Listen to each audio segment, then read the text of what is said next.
welcome back to Art Books Reviewed. In this video it's not a book review, it's an unboxing video. I'm going to unbox this. It's a Zoom H5 4-track portable recorder. It's an audio recording device essentially. So here's the box. It's a fairly small box. It says Zoom H5 handy recorder. Describes itself as a 4-track portable recorder with interchangeable mic system. So it does have built-in mics, but it's also got the opportunity for you to plug in extra microphones. It is a multi-track recorder. You can record 4 tracks at once.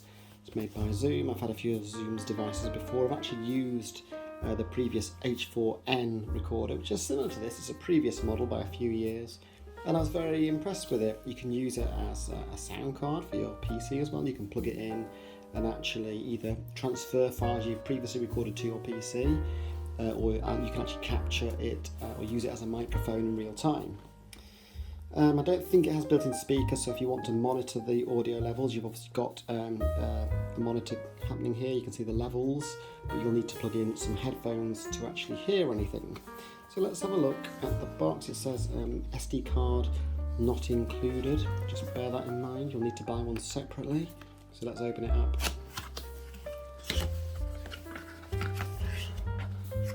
Move that to one side. And let's slide out the contents. So we can get it the right way up. Yeah. Oh wow, brilliant. Put the box to one side for a second. Didn't know this, but it comes with a case. That's really good. Just to say, there are other models. There's an H6, I think there might be a H8 as well. This one came in currently at just under £200. Bought it from Amazon and I'm paying in instalments to manage that outlay, which is nice. Right, let's have a look then. So there's a manual. There you see, it's fairly thick actually. It tells you what you should have included. This might be quite useful to look at. The main unit case, which is that. The main unit itself. You've got this microphone, which is detachable. Various sheets for reference. A couple of batteries for unit testing and powering. A USB cable handy for connecting to your PC. You can power it from the PC. And a windscreen sponge, that's good for getting rid of those pops and stuff. And the manual, that's in there. So yes, let's have a look. So here is the windscreen, or sponge as it's known. We'll put that on in a second. Try that on the sides. There is the USB cable, the aforementioned USB cable. Doesn't look too short, that. We'll have a look at that in a minute as well. A couple of batteries made by Fujitsu. It says they're high power. But the main attraction is already in its case. I'll just move this box to one side. I have to say that was well packaged and it didn't feel like it was going to get damaged at all in transit. So well done Zoom for giving it a sturdy box. Let's just unclip that and have a look. Ooh, look, a bit of sponge there again. Nice, well protected. Let's see if we can lift it out. So the main unit appears to already be in some sort of protective bag. Look. Let's slide this out. Okay. Beautiful. Beautiful. Feels pretty good in the hand. Quite heavy, but not so heavy that you couldn't carry this around as a portable recorder. Got the 2 XLR connectors on the bottom to connect microphones. What else? You've got the dials here, and this bar is to stop you from accidentally changing those. Helps to protect that. There's the 4 tracks here. These light up. You've got record, play, stop, forward and backward as you would expect. The inputs are numbered 1 and 2 there. On the side there's the USB port. We've got the on-off button. You have to hold that to switch it on. That feels pretty good. Obviously not going to come on yet because I've not got any batteries in. I've got a line out. Headphone socket. Volume up and down. That feels pretty decent as well. They've got like a slight bit of texture, which is nice. On the other side, got a remote there for a remote operation. This is to move around the menu, and also a menu button. Obviously that will become useful once the machine's on and you've got something being displayed there. And then perhaps finally we've got the SDHC slot. So it's a standard SD card, not the micro SD. But of course, if you had a micro SD, you could put it into a SD card mount and put it in there too. I'm going to push these two in, and that will allow me to remove the microphones. And you can obviously attach other ones in there. Should just leave that back on. For now, it's nice. So there we go. That's what you get in the box. I will just put the batteries in so we can check that out. I don't have an SD card handy, so it may well just moan that there isn't a card to record onto. Let's push this down, see how this works.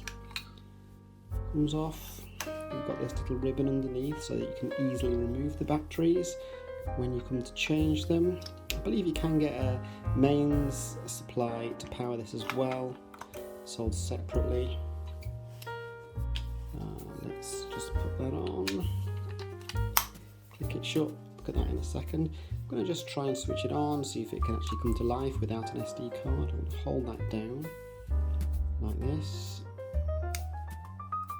Let's see, does it want to come alive? It doesn't. It does. There it is.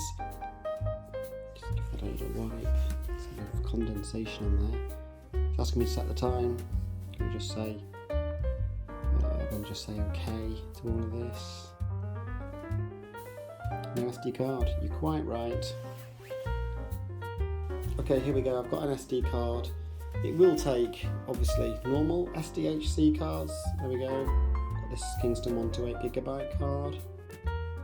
I've also got this one here, which is actually a micro SD card, 32GB on that tiny piece of plastic.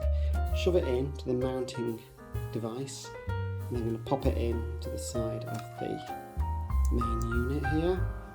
It says please wait. Close that door whilst we're waiting. It's detected the card, and on the card you can format it, and you can do a performance test as well.